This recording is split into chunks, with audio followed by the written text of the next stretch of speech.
Hello, Trishes. Hi, so nice to meet you. So nice to meet you too. Thank you so much for the interview.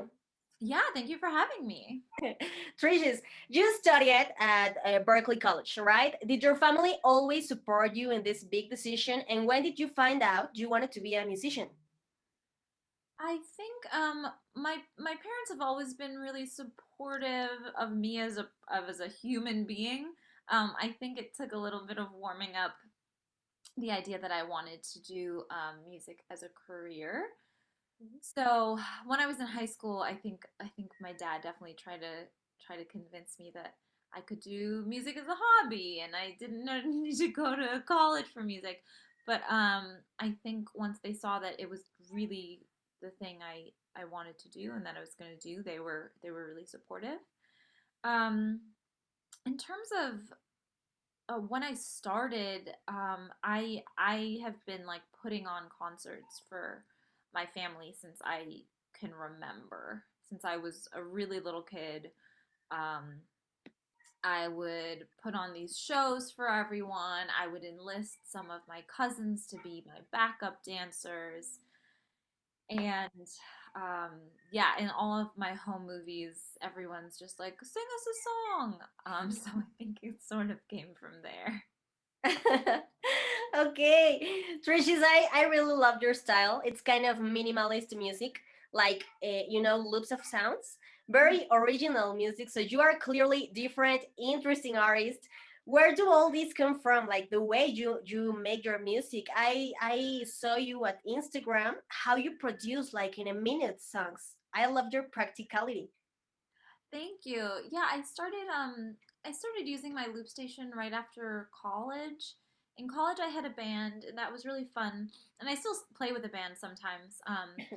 But when I moved out here, it was a combination of two things. I wanted to be able to like play by myself, even though I do play piano, just to have something to make the arrangements a little fuller. So it was a combination of that, and I'd seen a girl in college use a loop station, and I thought it was really cool.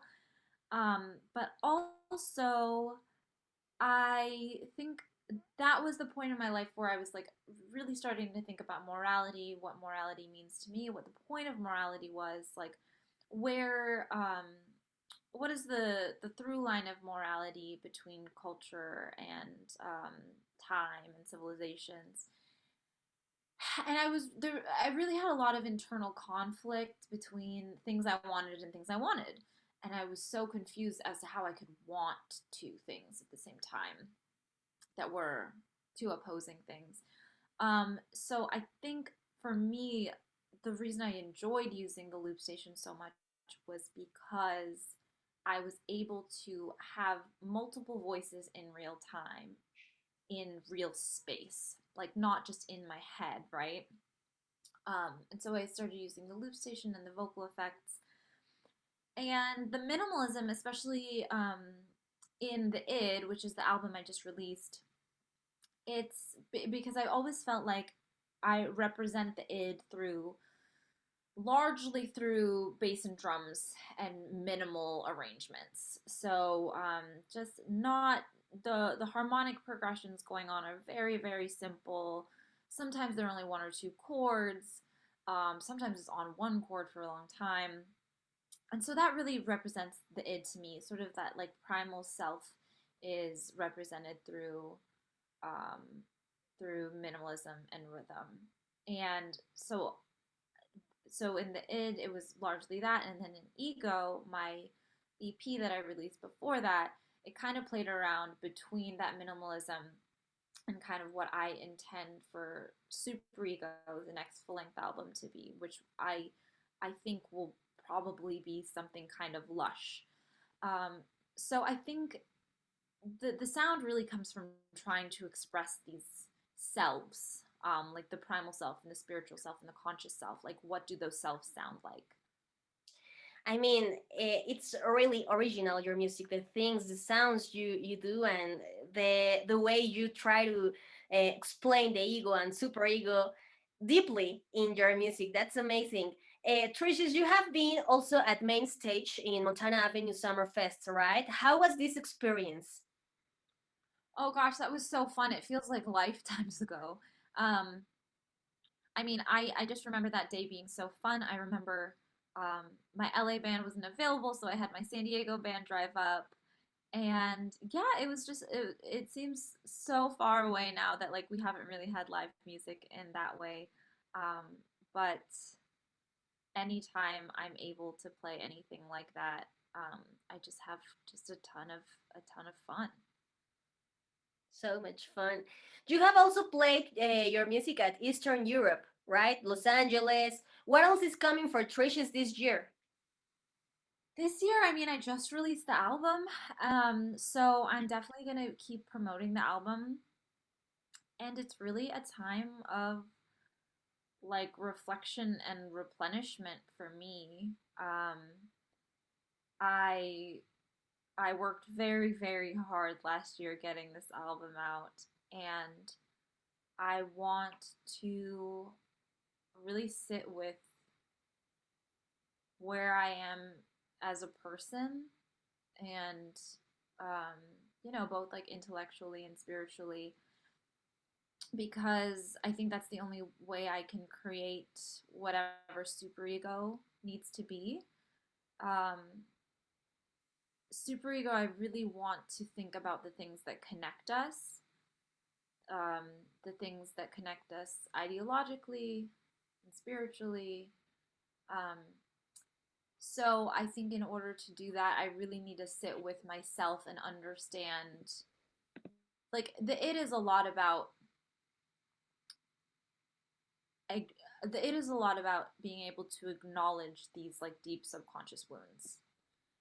And I think superego, at least for me, mentally and emotionally, it's okay, now I see that. How do I how do I heal those wounds? Um, so yeah, I'm really in a space of stillness for the most part, um, and just contemplating these these bigger ideas, both in how they affect and reflect in society, and how they do so in myself as well. And hopefully playing a bunch of shows once that's a thing. I would love to go on tour. I miss being on tour. Like I did a little tour in Eastern Europe that was so much fun. That was in summer of 2019.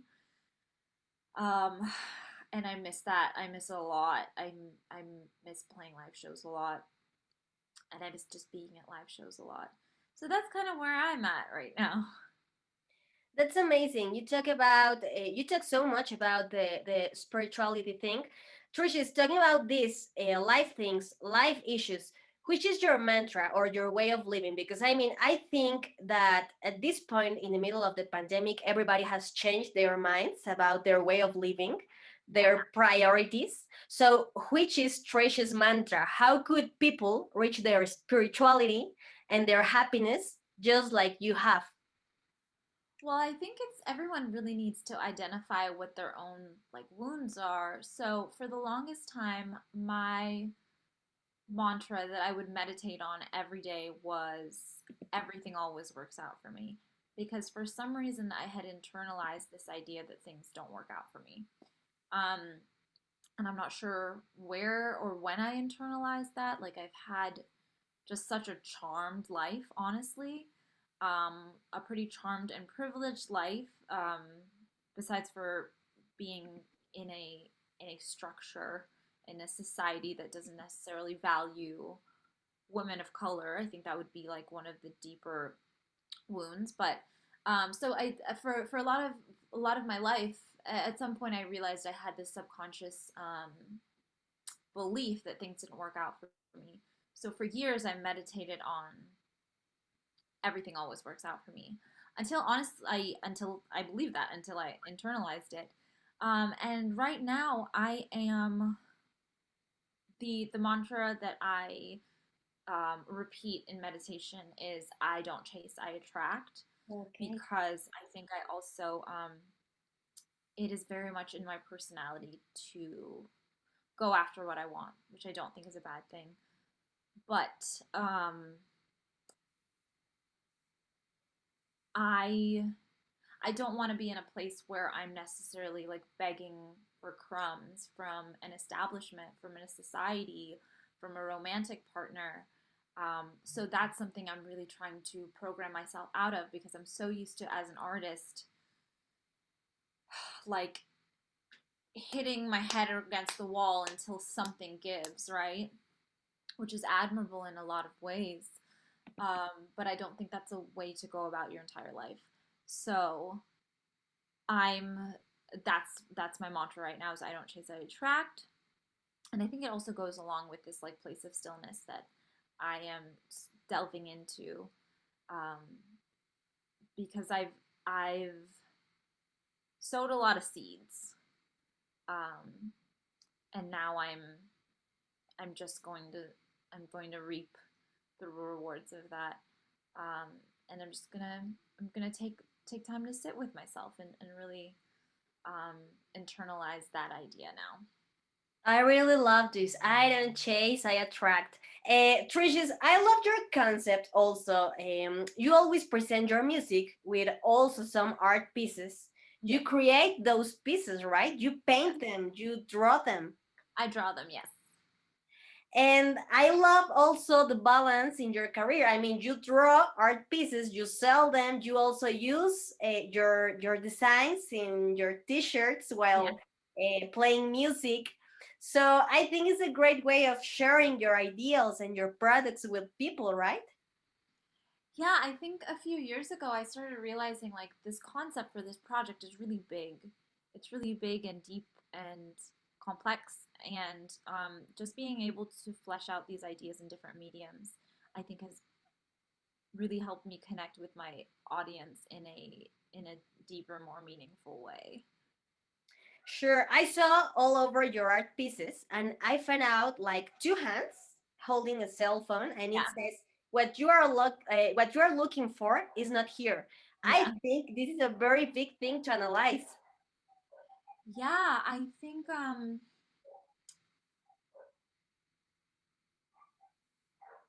so my project I really want to connect the things that make us human in modern times, in ancient times, across cultures, things like that. And so a lot of the things I talk about in the id, I also think about like how it is affecting us in modern society. So like things like anonymity. Um, I have a song called Big Sunglasses, and that's focused on the idea of anonymity and how anonymity affects our actions. Um, and when we were in tribes, when we were like early humans, we would wear like face paint and masks, and that's how we gained our anonymity, and that helped us in battles. It helped us fight, it helped us hunt. And our current pervasive form of anonymity is the internet. And I think there is also so that piece, which is right there. This is sort of my content room. Um, that piece, it is a commentary on social media, um, because I don't have a particularly good relationship with social media. None of my friends do either. We all kind of dislike it, um, because it so greatly puts our value into the eyes of an audience, and um, I don't think that's a new idea. I think people have always searched for what they needed outside of themselves, but I think in in modern times, in current day, how we are looking for that validation is largely in social media. So yeah, I find myself like scrolling through my phone, and essentially what I'm doing is I'm looking for something that's going to make me happy. Um, and maybe I'll find it and maybe I won't, but either way, it's not going to be good for me. So that piece was just a reminder to myself that literally I'm not going to find happiness on social media. I'm not going to find meaning there. Um, there's something to be said about the connectivity of it, um, but even more, even greater than, you're not going to find it in social media. You're just not going to find it outside of yourself. It's not an external thing to be found. Yeah, I agree. I mean, we are not finding happiness at social media. We are just finding like kind of validation, fake validation. And the last question, Trishes, could you give all the people an advice in order to pursue their goals? Yeah, I would just say that it is really important to lean into what makes you unique, um, because that is how you are most helpful to the world. That is how you are most authentically contributing to the world, is when you lean into your unique perspective, because a unique perspective has the ability to connect other perspectives. It has the ability to understand complex issues. It allows the space for a great amount of empathy. And I think that's something I wish I did earlier, was to lean into the things that made me unique. Trishes, thank you so much. Thank you so much for this interview. You are such a nice girl, such an empowered woman. I really love your music. I love the way you live, the way you think about this world. And I really think you are an amazing and a real complete artist. Thank you Thank you so so much. much. Thank you for having me. Thank you so much. Goodbye.